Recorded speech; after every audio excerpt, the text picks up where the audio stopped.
Gosh,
Excellent. That this is happening to you.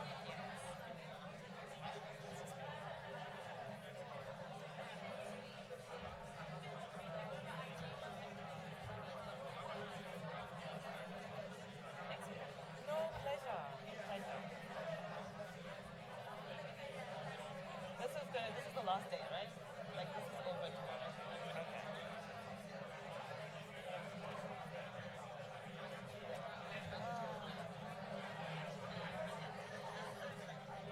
Were you able to?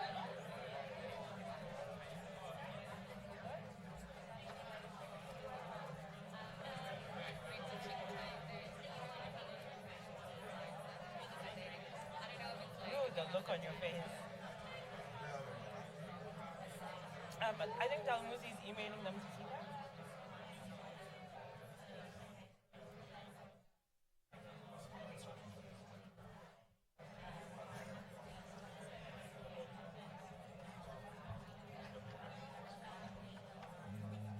Yeah.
Are you okay? Yeah. Just waiting for this higher life person. Yeah. And then she might not show. So just be ready either to introduce her or to introduce the innovation firm. That's fair. Okay, thanks.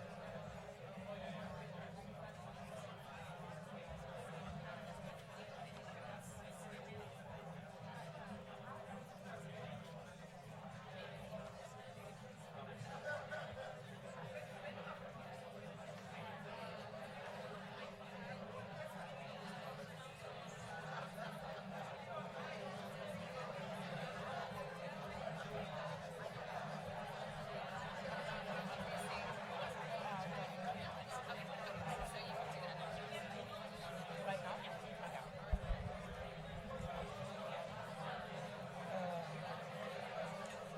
Good afternoon. Let's get this innovation fair started. Thank you. If I could just have everyone's attention.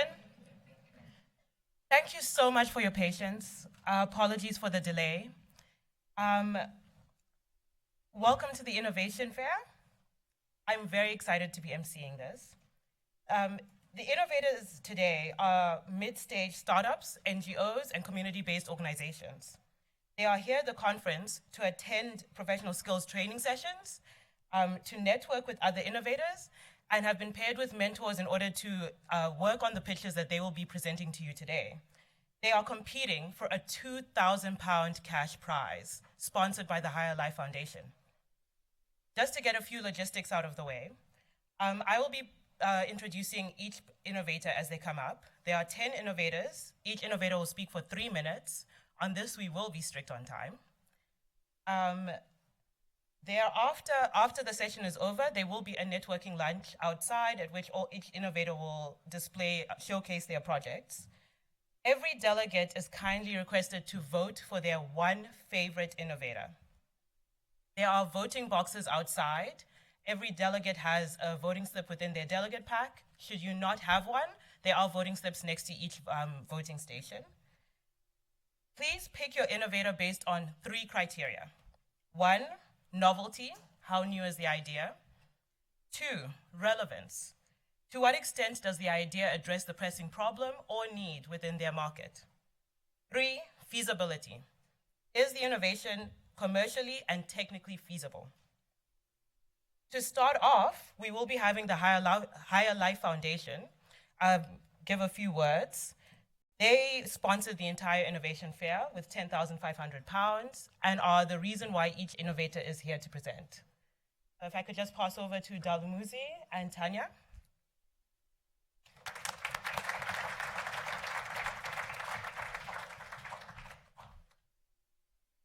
Thank you. So in the early 90s, Southern Africa saw a pandemic that many thought was inexplicable. It had no geographic boundaries, and it knew no economic status. But it was on the verge of leaving an entire generation of children with no caregiver, orphaned, vulnerable, and with nobody to finance their education. By 2010, a report shows that 5% of sub-Saharan Africa's adult population had been infected by HIV. So for the founders of the High Life Foundation, this was their moment of obligation. It is that moment in one's life where a problem or idea consumes you. It compels you to act, and it keeps you up at night. So it started with an action step, paying school fees for the children left behind by a neighbor, a colleague, a former employee, and even an old classmate.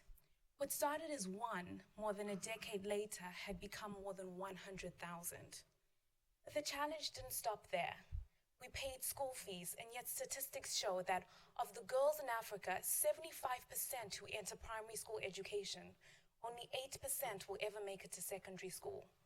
Our beneficiaries were 5 times less likely to complete their education and 6 times less likely to be able to read. So we had a problem on our hands. What do? You innovate.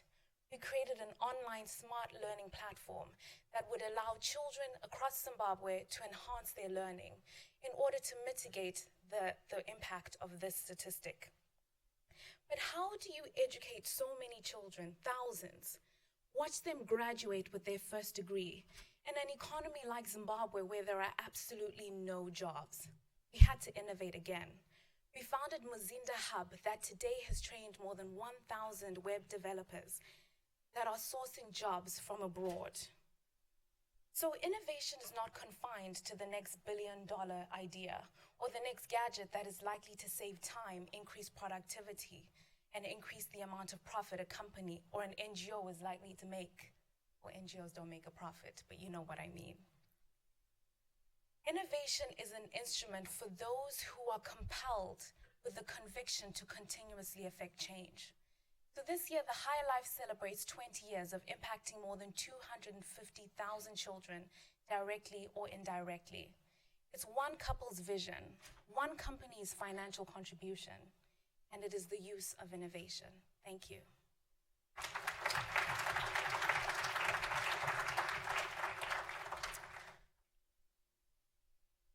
I will speak specifically about why the High Life Foundation has decided to sponsor this and bring 10 young innovators from across the African continent to come here.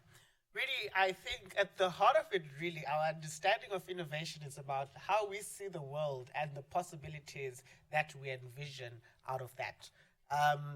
We have worked with limited resources. Although we've worked with 250,000 kids, the vision really is much bigger than that. You know, there's 60 million kids who need to go to school and aren't going to school. So this really could be seen as a drop in the ocean. But with those limited resources, really, you have to start somewhere. And we have to be breaking the status quo and building cultures of innovation. And really, that's the starting point for all this. It's how do we build those bridges across African countries, which is why we've brought people from all over, and how do we build bridges between Africa and this part of the world as well when it comes to innovation. So why the Oxford Africa Conference in particular? Because we could have decided to sponsor an innovation fair in any other university. First, Oxford's really cool. And I graduated from here, so. But then another thing is, the way oftentimes Africa is portrayed is, there's nothing, not that there's nothing, but there's not so much of innovation going on. And this is a way of demonstrating to the world how exciting young people are in the continent, how innovative we are. And so that's why we had to come here, to prove to the world that we've got this. And then the other is really to expose ideas that our young people come up with to robust critique. We know this is one of the most critical places in the world, and we're really asking you to give very critical feedback that's going to get gears turning and get young innovators really pitching themselves against the best in the world. But then also is to expand the sense of the possible. For some of the innovators, they've been here many times, so it's like no big deal. I'm going to the UK, going to Oxford. But for some, it's their first time, possibly leaving their countries or leaving the continent. And at least for me, when that has happened, it's really expanded my sense of what's possible in terms of what I can do and how I can innovate. And so what are we asking you to do now that we've brought, it's actually more than 10 innovators. It's 10 sort of like initiatives, and some of them have got 2 innovators backing them, 3 innovators. So what do we ask that you do? Please give really critical feedback, not to like get people feeling terrible about themselves, but really to get people thinking seriously about the ideas and how much more they can do. Please certainly be inspired because these are just 10 innovations, but we've got way more than 10 people in this room. We've got many other people watching on live stream. Please certainly be inspired to do something, take the next action. And finally, we really need to be building cultures of innovation, breaking the status quo. Our African countries need that, and I hope this can be a first step in building networks of support and getting those cultures going. So please, give feedback, be inspired, and let's build those relationships that are going to help move the continent forward through our innovations. Thank you.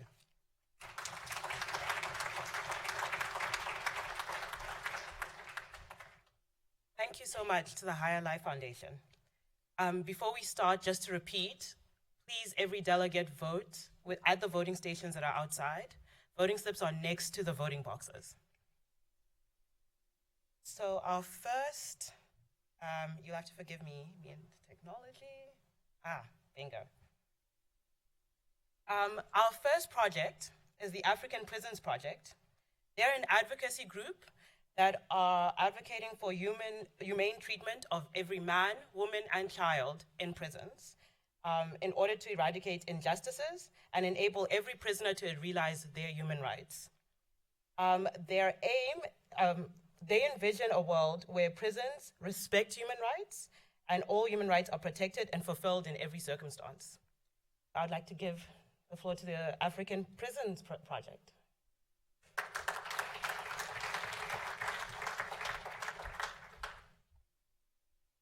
Thank you. Power. What is power? Who owns power? Is it the Chancellor of the Great Oxford University? Is it the Queen? Or is it the President of Uganda who's just been re-elected for his 5th term in office? Power. Is it the police officer who pulls you over? Or the prisons officer who keeps the keys for those who are locked up in prisons? I'm here to talk to you about those who are powerless. I've seen men, women, and children who are powerless. 100,000 men and women in prisons in East Africa. The situation gets worse because over 55% of those are actually awaiting trial. 4,000 of them have been sentenced to death. Interestingly, the last execution in Kenya, for example, was in 1987. Imagine a world where you can't make the choice of when you go to the toilet. You have no power, if you're HIV positive, to decide when you take your medicines. These are the individuals I'm talking about. At the African Prisons Project, these people continue to inspire us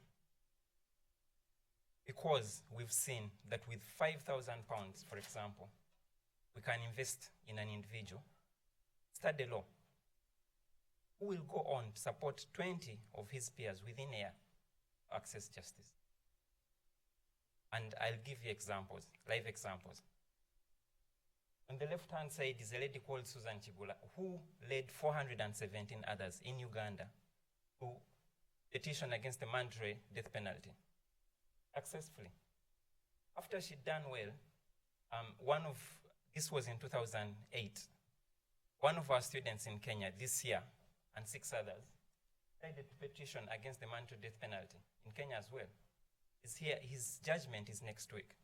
We believe that Wilson and his peers are going to turn around the judicial system in Kenya. I'm here to offer you the opportunity today to think about investing in those powerless individuals, empower them to transform their communities. Thank you.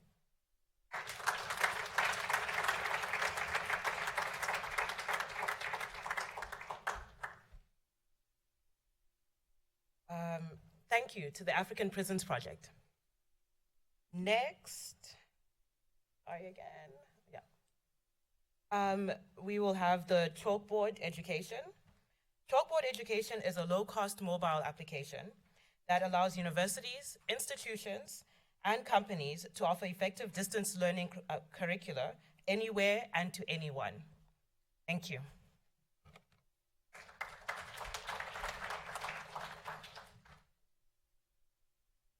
Hello everyone.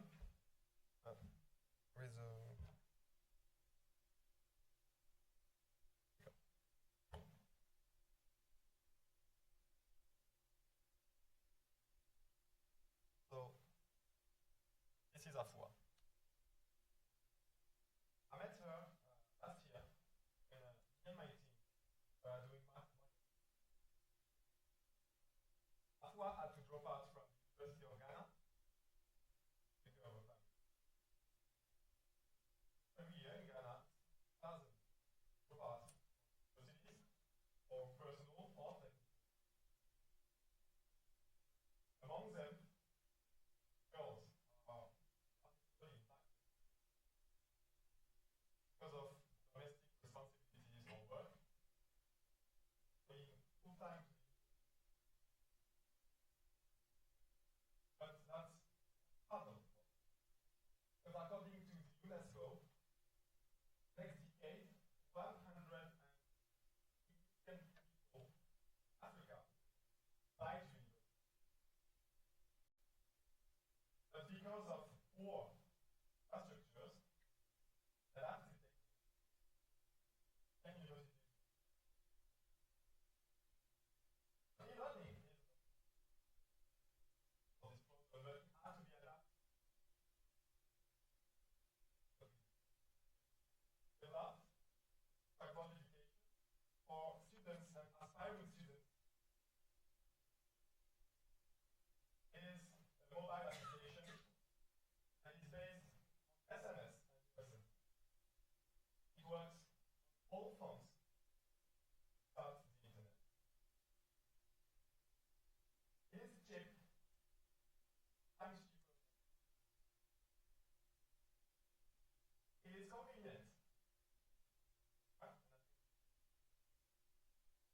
graduated students get a real degree from the university. In short, it's tailored for Africa. And it works. 70 students at the University of Ghana took a class with our application. And we are very, very happy with the results because while the average on the continent wasn't retention rate Kind of solution. We at 100% retention rate. They all follow that class perfectly. Sorry? Oh, okay.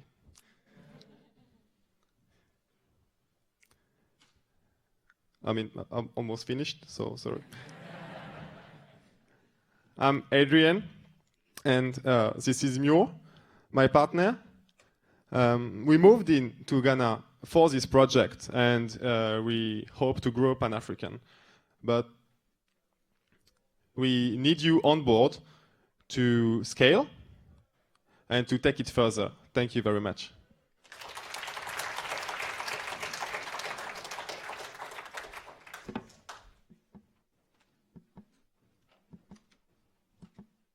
Thank you.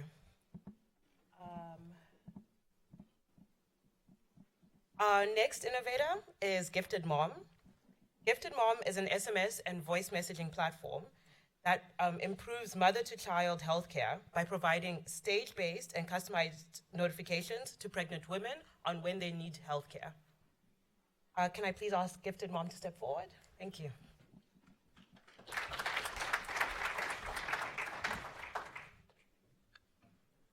Hello, everyone. There lies the body of Mrs. Monique, 36-year-old with her twin baby, who died just a few minutes before arrival at the hospital, just as a result of a delay in taking a decision to seek health care. That is because she wasn't empowered with information in order for her to take the right decision to arrive at a hospital on time. Now, Mrs. Janet, on the other hand, lost her first baby as a result of malaria in pregnancy because she didn't sleep on an insecticide-treated bed net or she didn't receive her intermittent preventive treatment. But during her second pregnancy, she was empowered with information, and now she has given birth to a bouncing baby boy. Now, these two ladies both had mobile phones, but the difference was one had information, the other didn't have information. The case of Mrs. Kumate is just one in the 20 women who die every day from causes that are preventable at 97%. And in Africa, in Cameroon in particular, the amount of people who have access to mobile phone technology is greater than the number of people who have access to potable water. So we are leveraging on this huge penetration of mobile phone technology as we develop an SMS and voice messaging platform that sends notifications to pregnant women and nursing mothers to remind them about their next antenatal care session and baby vaccination. We have been working in over 36 communities in Cameroon and working with over 10,000 pregnant women and nursing mothers.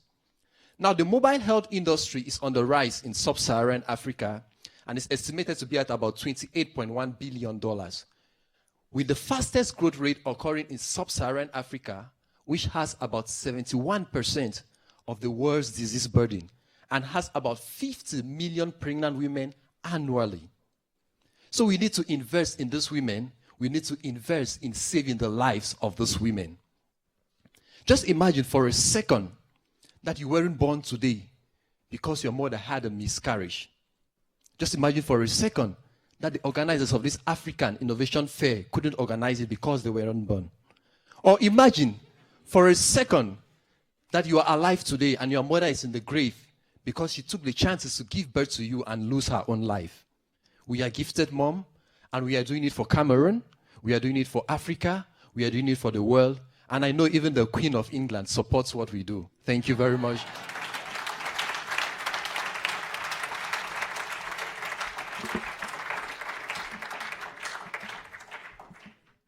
Thank you to Gifted Mom.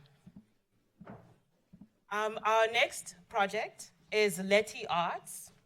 Leti Arts is a video game development studio creating a series of mobile games and comics that present stories of historic African heroes. Their hope is to encourage younger generations to be genuinely excited to learn and engage with African history and culture. Leti Arts.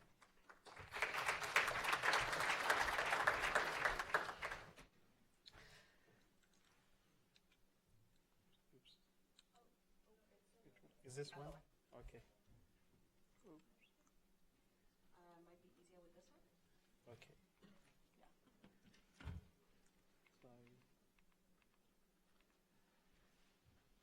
Cool. As a child, I was so much obsessed with video games and comics.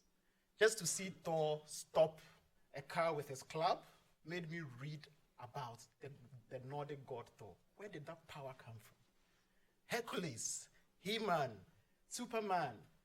Power was fantasy, and I felt alive to read about history backing that power. Africa has more, because we have even gods for dancing. We have gods for everything. The problem in Africa is we represent our culture very poorly, so we are not able to connect to it. So entertainment in Africa is poorly developed. Doing that through low-budget movies, like they make movies in a day. And that is not genuinely exciting. We know Superman, we know Avengers. So we present Africa's legends. That reimagines African history and folklore in the 21st century to be exciting to the world of today, to solve real problems. We need our heroes to come back. We need Shaka Zulu to come back with his army to just save the girls. So that is what we do through video games and comics, and hopefully animation. So we have Anansi, Shaka, Pharaoh in that exciting light. The gaming industry is bigger than the movie and the music industry combined in the West. Africa contributes nothing to that yet because there is no market, like nothing on the continent. Finland alone generates $2.2 billion a year in 2013, and the gaming industry is estimated to be an $80 billion industry this year, with mobile games contributing $32 billion of that. Africa has 1 billion people with increasing middle class, and kids fantasize to be heroes. So we target this, and we have created games so far and distributed across the platforms and have tested the market and have over 50,000 downloads so far in the past 2 years, which is encouraging with no marketing. We've also used gaming technology for advocacy purposes because the opportunity game provides to an industry is enabling other industries like animation, story writing, and all that. We won recently the $25,000 in January, which we've invested in our third phase of our game. We are building a flagship game this year. That's why we are here, to look for your £2,000 to support the building, of this game. This has made us invest in a world-class team. Currently, Jake Manion from Ardman Studios in Bristol just joined our team full-time, working on the game design. Wesley Kirinya, my partner in Kenya, and myself. A motivated team back home waiting to unleash Africa's legends to the world. So let us build, I like this slide, a gaming industry in Africa together. Thank you very much.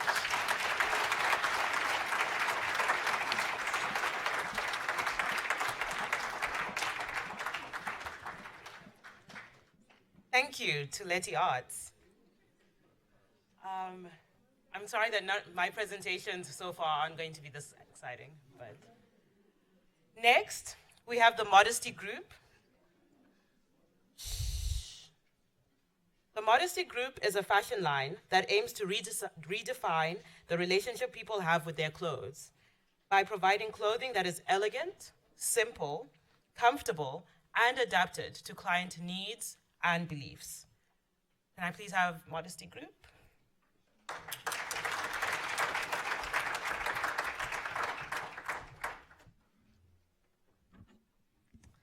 Hello, everyone. Hi. I'm here to talk about Modesty Group. We are all about women empowerment, women individuality, and women self-expression through fashion. So, these three of us that have started the company, we are all from Senegal. We are under the age of 22. But I'm not here today to talk about us as three women, but rather about what we are doing for women. Modesty is at the crossroad of its business development. It's a hybrid model which is connecting women through customized fashion, events, and empowering them with skills and tools to get things done. We use three assets to address observed needs. 1, innovative fashion. 2, a unique platform. And 3, a very strong vision.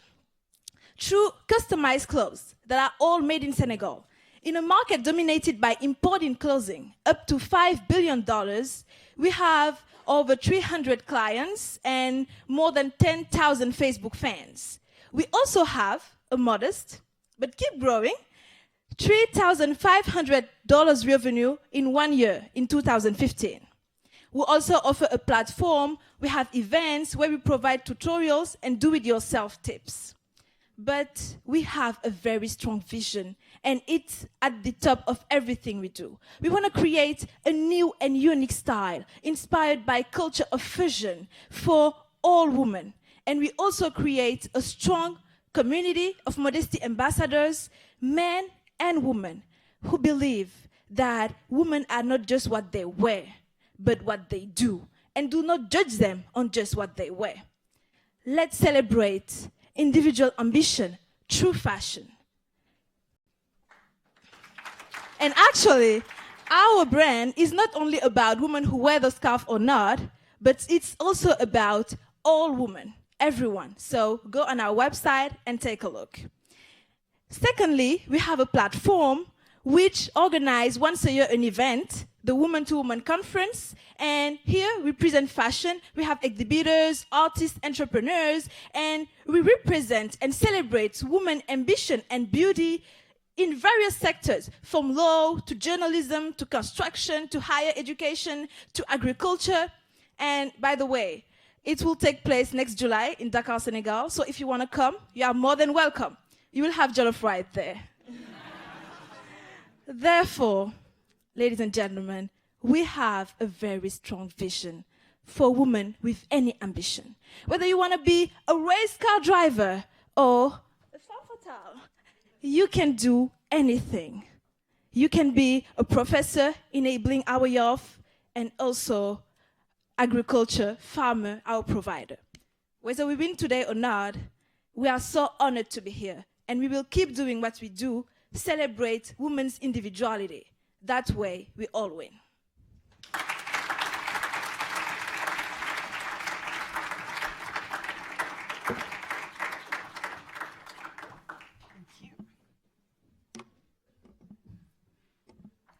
Thank you so much to the Modesty Group. Duna Girls. Duna Girls is an empowerment program through job creation, internship, education, and mentorship for young women. The vision of the program is to equip young women to reach their full economic potential through formal education and a complementary mentorship program. Can I please have Duna Girls come forward? Thank you.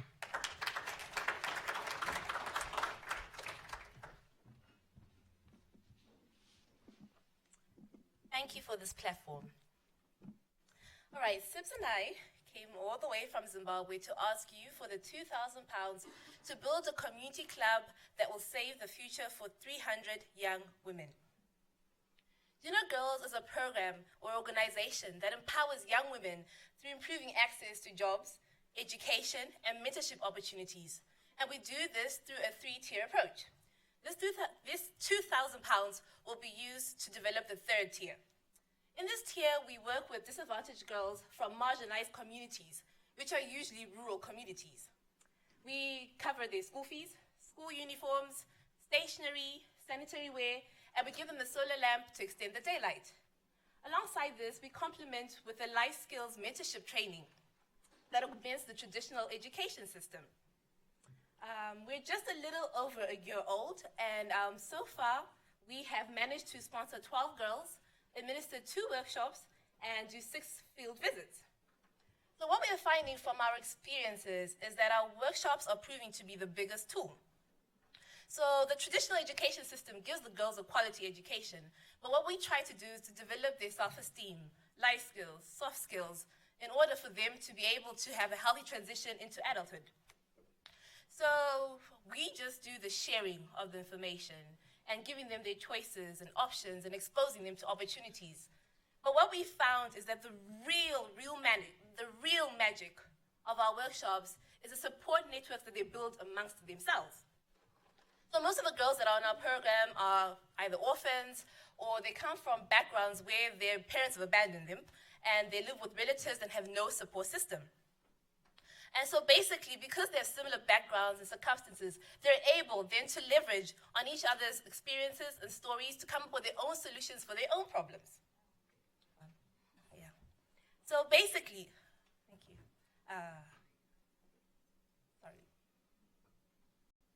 Yes, so basically, why we've come up with the community clubs is the fact that we don't want only our 12 or so girls to benefit. We know that more girls can and must benefit.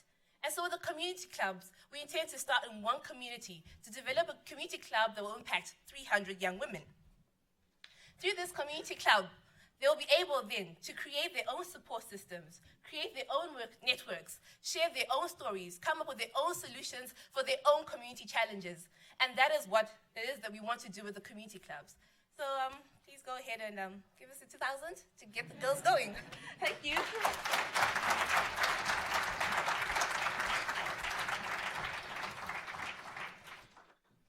Thank you. Next, we have Pinky Pots. Pinky Pots increases the Pinky Pots increases the reliability 2 Oxford degrees, guys, that's what it gets you, of community water points in rural areas by replacing the poor quality pots currently causing the majority of hand pump failures. The mission of Pinky Pots is to help secure more reliable access to clean water for the 250 million people using Africa's 1 million hand pumps. Please come forward.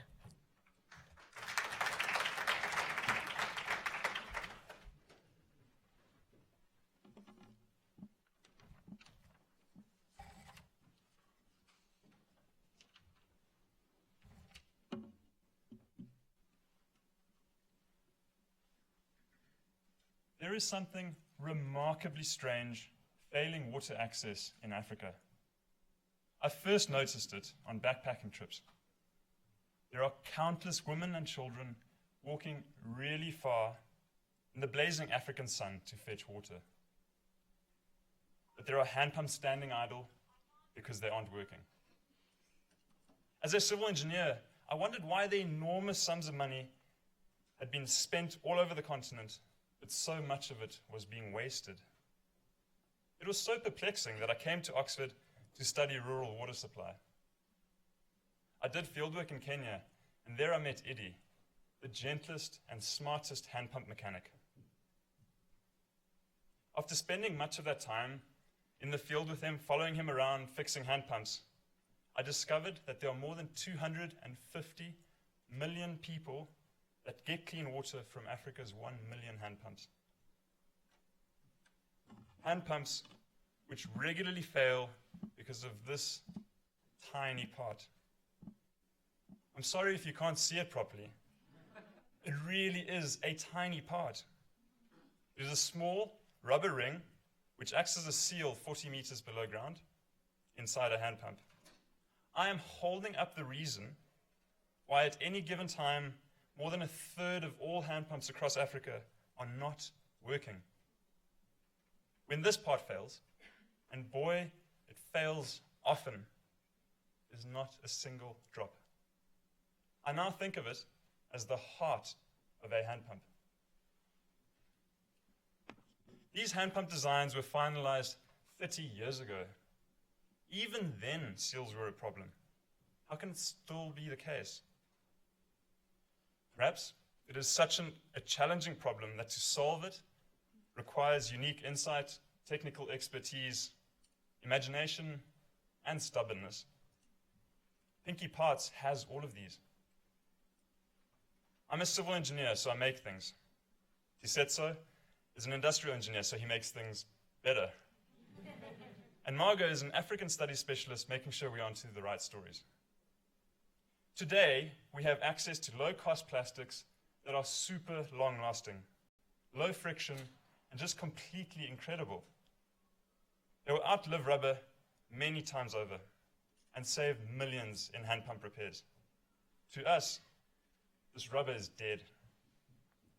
We are making the best quality hand pump parts that can directly replace the existing poor quality parts. How simple is that? And we have already started doing it. We want to fast track our product development so that we can get these vital parts to market sooner, and we need your support. Right now, our focus is to set up an actuator rig so that we can test these materials and designs in the lab. With this, we will gain the credibility of our primary target market, national governments, the World Bank, UNICEF, and Oxfam. We are Pinky Parts, and we make water hearts.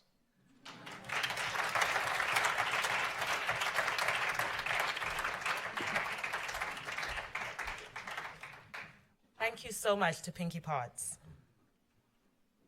Okay, I'm going to do this one slowly so I don't embarrass myself any further.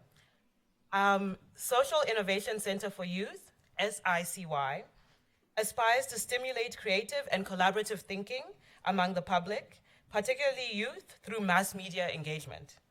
The SICY spaces are where youth can interact, experiment, meet with mentors, and potential investors in order to solve social challenges. SICY, thank you.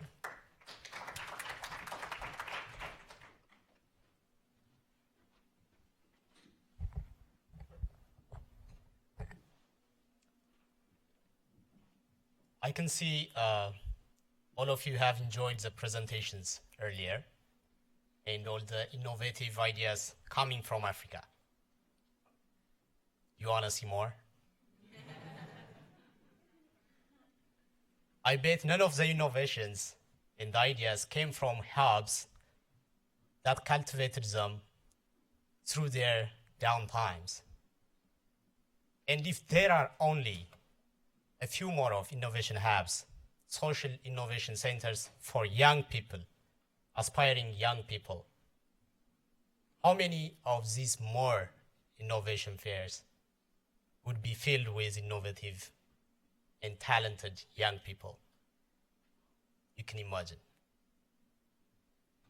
And now, the Social Innovation Center for Youth, how did that come into the picture? 22, I want you to imagine this. 22 physically impaired people, half of them visually impaired, half of them only move using wheelchairs. They earn their livings from begging on the streets of Addis. But that changed. How did that change? They did the unimaginable thing. They now own an urban agriculture industry that farms mushrooms and provides it to the restaurants of Addis. How did they do that? They listened to a radio program. They were motivated.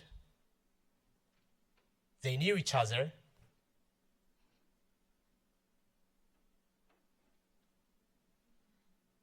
And they come to the center of the Social Innovation Center and changed that idea into a feasible business plan that won them enough startup capital to launch the business. Now they are shining. They are the stars. They are the models that we follow. And there was another guy in the rural part of Ethiopia who wanted to be a pilot but was a little too short of the required height. Guess what? This young man is so dedicated, he wanted to build his own airplane And it took him 10 years of research and self-education to build an airplane. Of course, it doesn't fly. But he uses it as a model to teach engineering students. So these kind of young people who want to earn livings and others who have visions that soar up high in the clouds, where do they go? Let's network them, bring them. Social Innovation Center. What we have been doing up to now was just first aid. A much more structured and systematic approach is needed. That was Dr. Dambisa Moyo. Social Innovation Center is that. And sometimes it falls upon a generation to be great, and you can be that great generation. And that was Nelson Mandela. If you want to vote for the right and great generation, vote for Social Innovation Center for Youth. Thank you.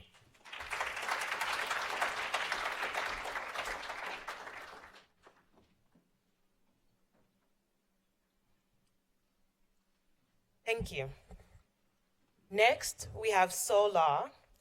They produce the Solar Backpack, which has a solar panel on it that enables children who don't have access to electricity to study every night without the use, cost, or health effects of the carcinogenic kerosene lamp. See, I said that just fine. It empowers children with a tool to take control of their own education and their own futures. Thank you. Solar?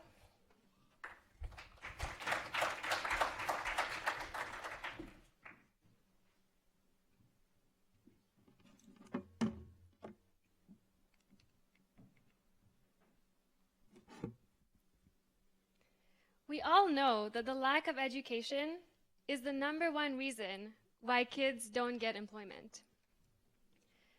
It's a huge problem, but there's so many issues that are underlying, and the main reason is the lack of access to electricity. When I took this picture in the Kikambala village on the outskirts of Mombasa, I couldn't believe my eyes. This is 4-year-old Sele. You can see him studying beside the naked flame of a kerosene lamp. All we need is for him to somehow knock his leg, and in a matter of seconds, we can only imagine what would transpire. This is the reason why entire communities and villages burn down every year when kerosene lamps are knocked over. The lack of electricity remains common and detrimental in Africa. When children can't study at night, they can't do their homework, they can't get good grades to make it into secondary school. And next year, millions of children are not going to go to secondary school. Parents spend 25% of their income, and these are families that live on an income of less than $1 a day. So we came up with a solution. The solar backpack is exactly what it sounds like. It's a backpack with a solar panel on it. That is the solar panel. And as kids walk to school every day, they're empowered with a tool that enables them to take control of their own education and their own futures. When they come home every night, the LED lamp in the bag provides them with up to 5 hours of light for every hour they spend in the sun.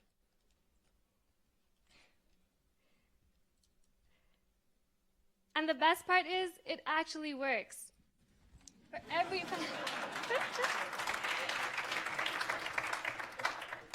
For every hour spent in the sun, it provides a child with 5 hours of light. And through our social impact assessment, we've realized that families are saving 20% of their income on kerosene every month. 85% of parents are willing to buy another backpack for their other children. And we've partnered with the UNHCR and Shofco to distribute backpacks in the Dadaab refugee camp and in the Kibera slums. We've raised money for the first 2,500 backpacks, and we're really excited to move production to Kenya. As of a month ago, we did that, and it turns out that surprisingly, the cost is half of what it was when we produced in China. So we're really excited to move production.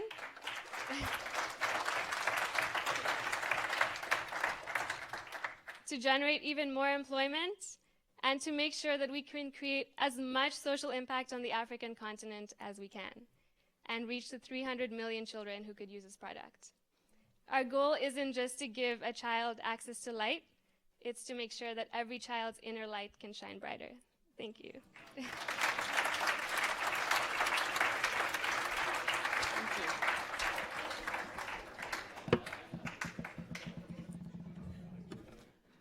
Thank you to Solar. Our last innovator, Sunshine Cinema. Sunshine Cinema is a mobile cinema that converts solar power into social impact. Through various short films, facilitated workshops, and community media training initiatives, they address social and environmental challenges through community facilitated engagement. Can I have Sunshine Cinema, please? Thank you. That's the pointer if you need it. Hello, everyone. My name is Sadel. I'm a documentary filmmaker and photographer, which means I'm super passionate about storytelling, and I'm lucky enough to do it for a living. But at our production company, Makulu, based in Cape Town, storytelling isn't enough for us. While we're lucky to get hired by big brands like Red Bull and Volkswagen and travel all over Africa working for UNAIDS and Doctors Without Borders and the Children's Radio Foundation, we wanted to find a way for these stories to have a ripple effect. It all started for us with working with a young man in Zambia, Lloyd Manina. As you may know, Zambia has one of the highest deforestation rates in the world. And Lloyd used to be a charcoal burner, and he decided off his own bat to become a tree planter and a nursery owner. Within 5 years, he's planted 15,000 trees in his community in Livingston with the social enterprise Green Pop. And we were really lucky to tell his story. The film was really well received. It won lots of awards from the UN and National Geographic and all these institutions elsewhere. But it wasn't getting back to the communities most affected, the people surrounding Lloyd. And we decided that we needed to find a way to develop an alternative distribution platform. And that's what we do with Sunshine Cinema. So Sunshine Cinema is a solar-powered mobile media initiative. We do workshops and screenings, we run media training, we've done really cool screenings with Lloyd and his community, highlighting the importance of renewable energy. We've screened all over Southern Africa to up to 5,000 audiences, and there's a lot of exciting stuff on the go. What we need to upscale. So we're developing a Sunbox, which is a cinema that fits in a box. It comes with a projector and a camera and a VR rig, because that's the way the world is going. And we will be leaving these Sunbox kits with 10 chosen active citizens that we have met along our routes. And we will be connecting them and offer them media training skills, networking opportunities, and allow them the space to have these screenings that really become a platform for community engagement, where people see themselves on screen and are inspired by local stories, people who are making active change. So that's what we're doing, and our financial model is based on brands partnering with us because they obviously get a lot of visibility on the platforms to untap local consumer markets, and we're working with big NGOs on media training initiatives. We've just done a really exciting project with the Children's Radio Foundation in Zanzibar, Zambia, and South Africa, working with youth infected and affected by HIV/AIDS. And the films we made with them will be shown at the Durban AIDS Conference in July. So these youth have a chance to actually talk back directly to the funders and policymakers. So we hope that you'll join us on our journey in turning solar power into social impact, powered by the African sun. Thank you.